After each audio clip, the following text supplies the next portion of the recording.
is just that easy. Call 265-1100.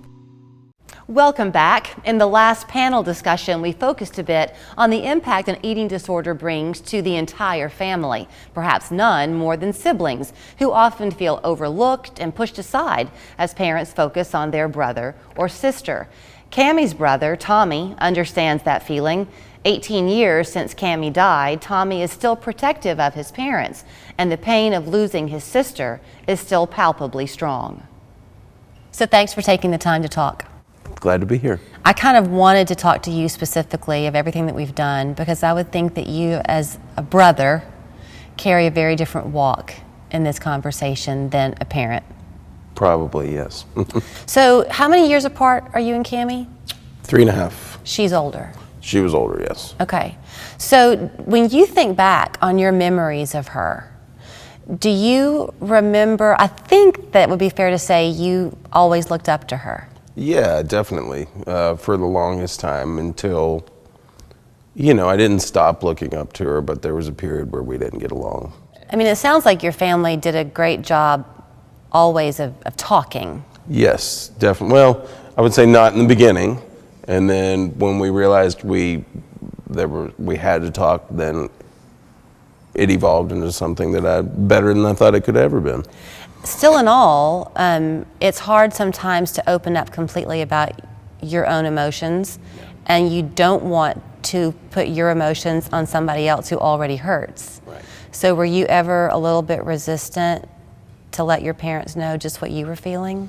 Probably. I think a lot of times I was just like really angry with Cammy and the constant what it had evolved into and become, and like how it consumed our lives.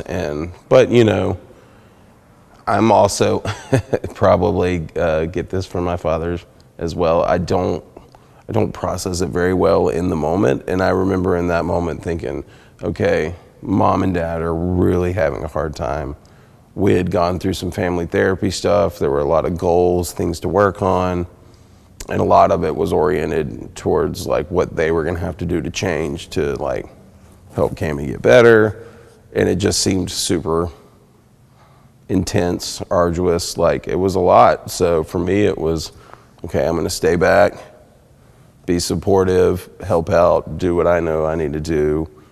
But at the same time, like I can remember having moments where friends, I was playing sports and, luckily had some really good coaches, one in particular that, was always there for me. So I had some people that I could vent when I didn't even know what I was feeling or why I was feeling it. And then frustration would overflow. I had some people that helped me out there.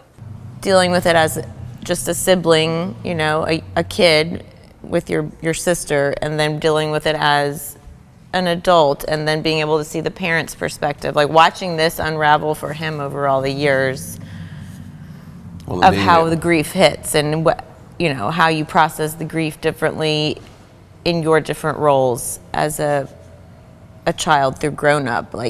There's lots of phases of it. Lots of phases. Well, that have to be honored. The last one, the only one left.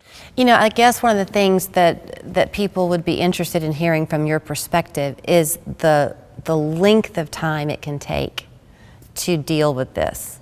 Oh man. It can be a lifetime. Yeah, I would say honestly, the last year and a half of her life was when I felt like we were actually starting to deal with it. And before that, the previous 8 years of like really being aware that something's going on at my age. Mom and dad were probably aware before that. Yeah, it was long. It was a whole lifetime. And back to your question of like looking up to her, I went from looking up to her to no longer looking up to her. And then when I got her back, it was not necessarily looking up to her, but it was the old familiar feeling of like, I respect this person.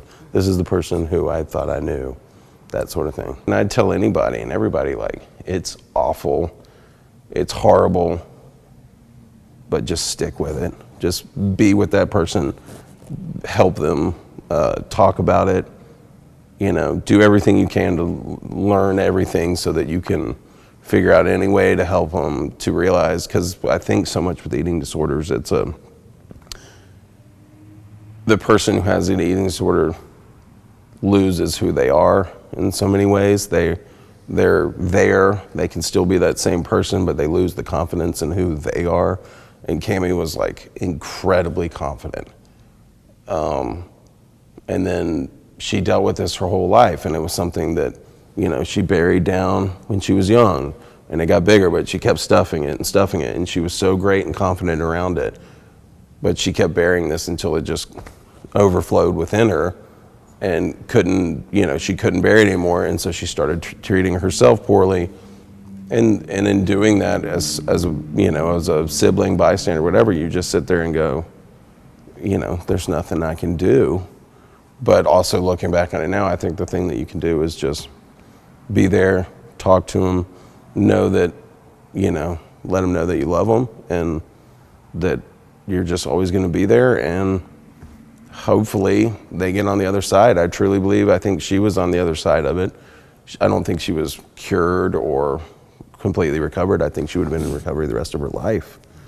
But I got her confidence with who she existed as before the eating disorder overwhelmed her came back. Like, we got that person back, and like that is something that I can really hold on to as an adult, that I'm super glad that I had, is that, she grew up, it was tough. We didn't talk a lot about a lot of things. She stuffed it down. We had to eventually talk about it, and we grew, but still, she was still treating herself so poorly that you want to wring that person's neck and hug them at the same time.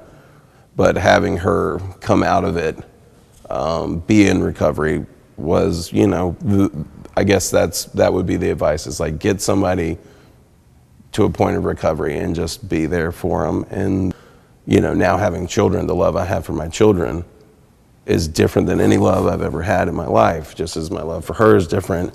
And Cammy and I, I don't have that anymore. I had somebody like that, and it's different. It's just completely different than any other. It's like your best friend and a family member, and I feel very confident that if she was still here, that we would be best friends. We're going to completely transform this shower from this to this in just one day. Let's see how it happens. Now, Kirsten, remodeling a shower, a lot of homeowners will put off that project because it can be a complicated process, taking days or even weeks to complete. So how can West Shore Home come in and complete the entire installation in one day? So Joe, we do hundreds of these installations every single day. Our installers have seen everything. They can remove mud set tile, cast iron tubs, garden tubs, and fiberglass units like the ones we're doing today. All right, well, let's check out the space before they get to work. We're going to start by taking out this entire fiberglass shower. We're going to remove everything down to the studs. That gives the installers a clean slate to work with. From there, they're going to work on new plumbing,